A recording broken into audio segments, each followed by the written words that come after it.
Hi friends, welcome. I'm so excited to have you here with you and to start sharing with you some of my favorite things, some of the things I do to prep each week, how I meal plan, just some healthy habits that have worked for me, and I hope that they work for you. And I hope that if you have habits or things that you do each week or each month or whatever it might be, that you share them as well.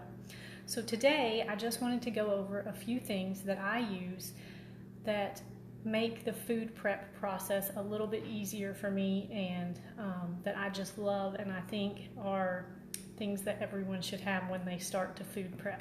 So first of all, the containers that I use, and some of these have food in them right now, but I love these little vegetable shaped containers because they seem to keep the vegetables crisp longer. But the onion one is amazing because you don't smell the onion once you've cut it up. If you keep it in here in your refrigerator, it doesn't create odor in your refrigerator, which is awesome. And then these containers here I love, and I have 3 different sizes. As you can see, there's the smaller one, and it has the picture of all the fruits and vegetables that you might keep in there, and it tells you here, I don't know if you can see at the top of each little square, there's a sign on it that tells you what to set this switch at, either all the way open, all the way closed, or halfway. So that is to keep your vegetables and fruits fresher longer. So there's that small size. There is the medium one that is long and skinny. Oh, there went my lid. That's okay. And then it still has those same pictures on each end of the container. And then there's the large one that I love for my lettuce and kale and things like that. So it's bigger, and I like the shape of these because they fit well in the refrigerator. They stack really well, and so I really love those. And those are Tupperware containers. These two, I think I got these at Kroger, but you can probably get them almost anywhere. But these are Tupperware containers, and I love them. This is a container that my mom gave me. She gave me a couple of these, and I've been using them, and I love them too. They, I think you can get these pretty much anywhere too. They're Rubbermaid, but they help keep vegetables and fruit fresh longer as well. And you can see in the bottom there's like a little tray that keeps it up off the bottom, so that if any moisture is in there, it goes all the way to the bottom, and your fruits and vegetables stay up above that moisture, so you don't have to worry about them getting soggy. And this one is the same kind of idea. It's got the vent that you can adjust, and here it has all the different foods that you might keep in here, but again, it's got this layer at the bottom that is just open airspace, so that water can go down and settle in the bottom.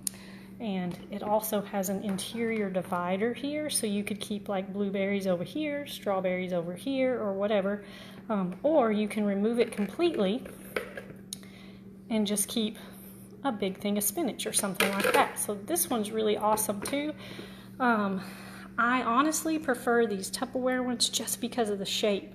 Because of the round edges of this one and the odd shape with the handles sticking out on the sides, I find it a little bit easy, or a little bit more difficult to fit several containers in my refrigerator when I use these kind, but I still keep them around because I still really like them.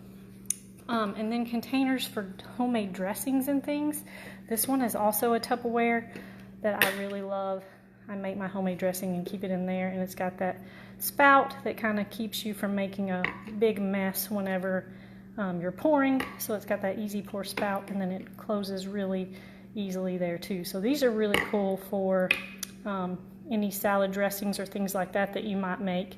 I also use a bigger one that's a little bit taller to keep my olive oil in for cooking.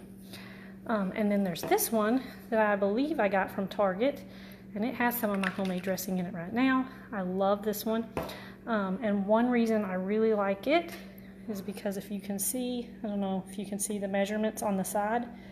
So I can make my dressing directly in this container and then just shake it up, and I don't have to get any other dishes dirty because I can measure it on the side cup for that one. So that's a really cool one for your salad dressings as well. And then when you're prepping your food, there's always things that need to be chopped. And I used to always just use a cutting board and a knife, but I found this little guy, and he is amazing, super easy to use.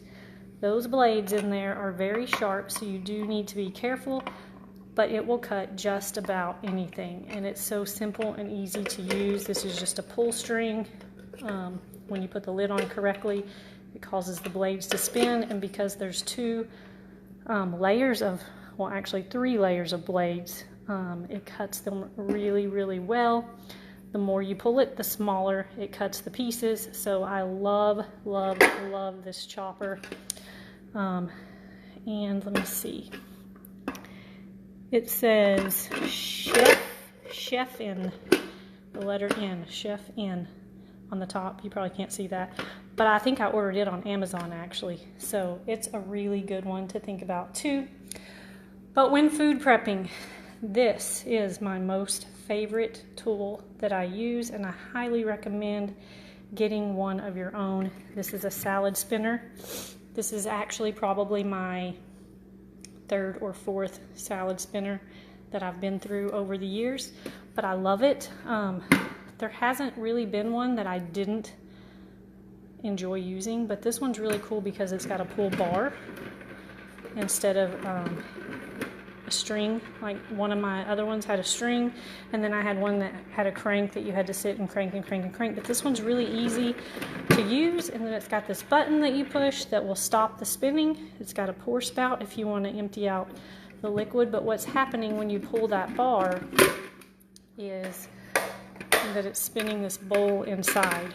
So I use it in a couple of ways. I use it to clean both my fruits and vegetables, but then once I've cleaned them, instead of using the pour spout to pour the water out, I actually just pull this out, dump the water out because I find it to be faster, and then I put it back in, put the lid back on, and spin it more to dry the fruits and vegetables, because they keep longer when they are dry. So I use this to wash and dry all of my fruits and vegetables.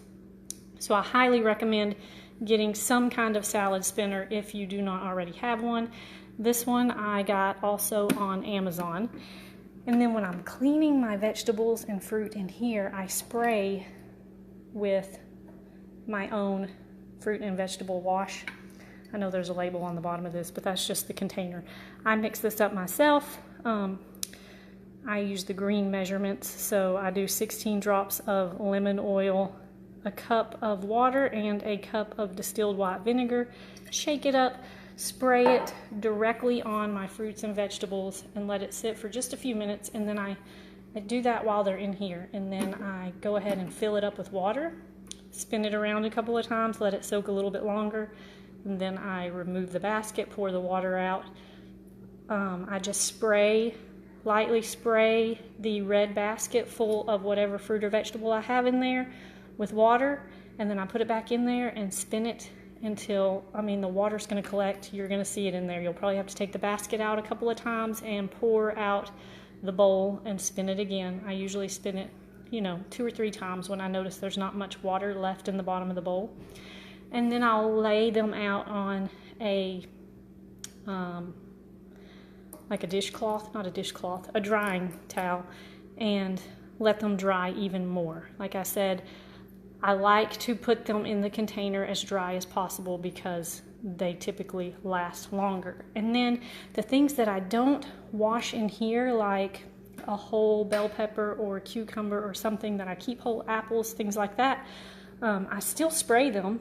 I just spray them and put them in the sink, in the bottom of the sink, and let them sit for a minute. And then I use this brush, which I believe you can get at Target. I think that's where I got it.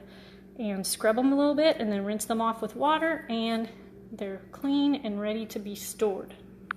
But if you remember the list I posted, I think I posted it yesterday, one big tip I have for you as well is before you put all of your fruits and vegetables into your refrigerator, wash and prep them first. Even if you don't get them cut up, that's okay. If they're washed and ready to just be pulled out and used, you're more likely to use them. If you just put everything in there in its original container and you don't wash it and get it ready to use, a lot of times you'll forget about it, or you'll just leave it in there and never use it and it'll go bad. And I know this because of my own experience. I've done that many times. So big tip for you, don't put all of your groceries away until you've cleaned them. I like to clean and go ahead and cut up things that I know need to be cut up. I don't always cut everything up because I know I might not use it till the end of the week, and when you keep it whole, it lasts longer. So there are some things that I chop right at the beginning of the week, and some that I don't do that until the middle of the week. So you just have to use your best judgment on that, but I think that was on that list too.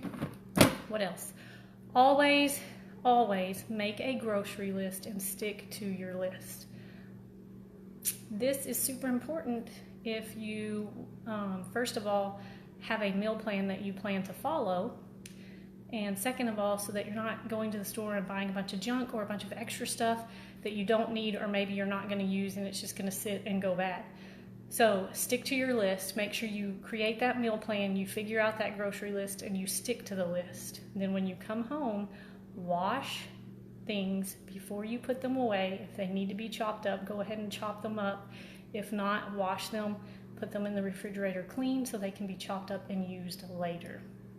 So this is, oh, I think I skipped this container. It's just a simple container that I was going to show you. Nothing special about it, but if you're going to meal prep single meals, like individual meals, say for your lunch or something, I just use simple, inexpensive Tupperware containers or Ziploc containers or Rubbermaid containers, whatever. They don't have to be fancy. But those are the things that I use for meal prepping. I'm going to come back in and show you later on this week what my food looks like once I have prepped it.